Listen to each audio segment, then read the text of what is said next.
Salut tout le monde, bienvenue sur la chaîne C'est pas gagné.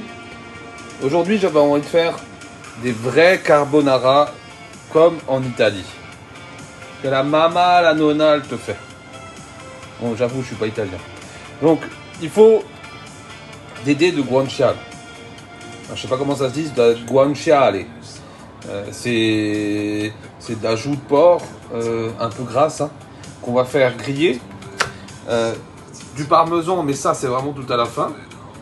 Un jaune d'œuf, du pecorino, des bonnes pastas. Moi j'aime bien les rigati. Hein. Tortiglioni rigati. J'aime vraiment bien. D'huile d'olive. Et franchement, rien d'autre à part des ustensiles. Rien de spécial. Je vais vous montrer les étapes. Je vais aller au plus vite. Hein. Je vais commencer par râper de pecorino pour faire un amalgame.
Voilà, j'ai tout râpé.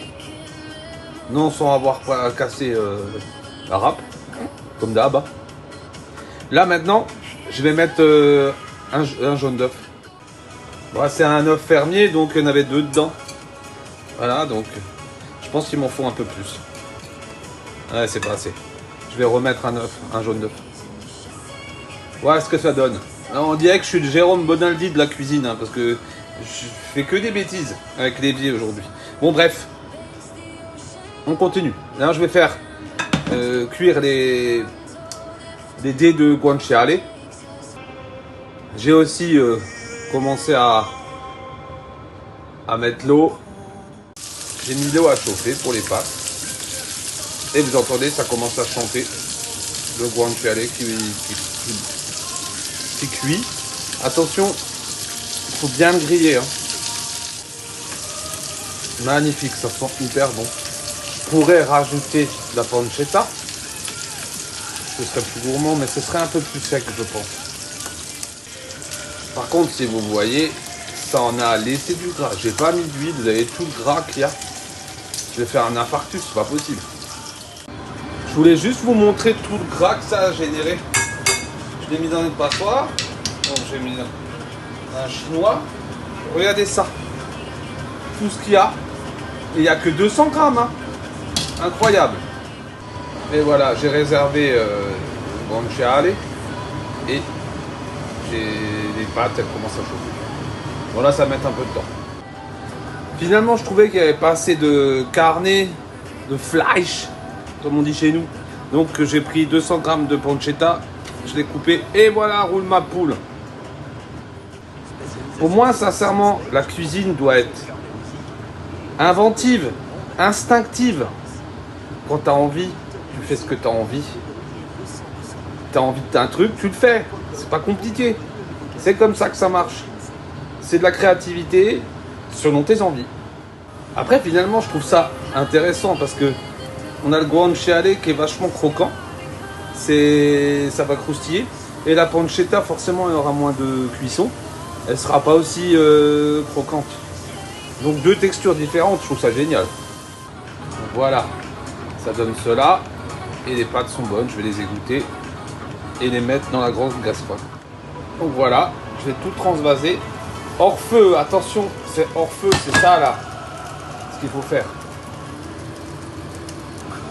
Et voilà, maintenant on met le pecorino avec un peu de parmesan et des œufs.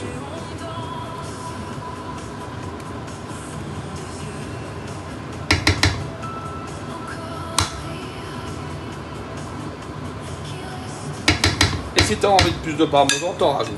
Pas compliqué. Voilà. Et comme je suis un gros pourri, juste pour ennuyer les Italiens, surtout d'une certaine ville, je vais rajouter de la crème fraîche d'Isigny. Donc j'ai menti. Juste parce que ça m'amuse. Voilà. Et puis j'aime bien la crème d'Isigny. Allez, je te rajoute une bonne louche. Et voilà. Merci les Italiens. N'hésitez pas à me laisser des commentaires. Hein. Ah, j'avais oublié un peu de poivre, vous allez voir.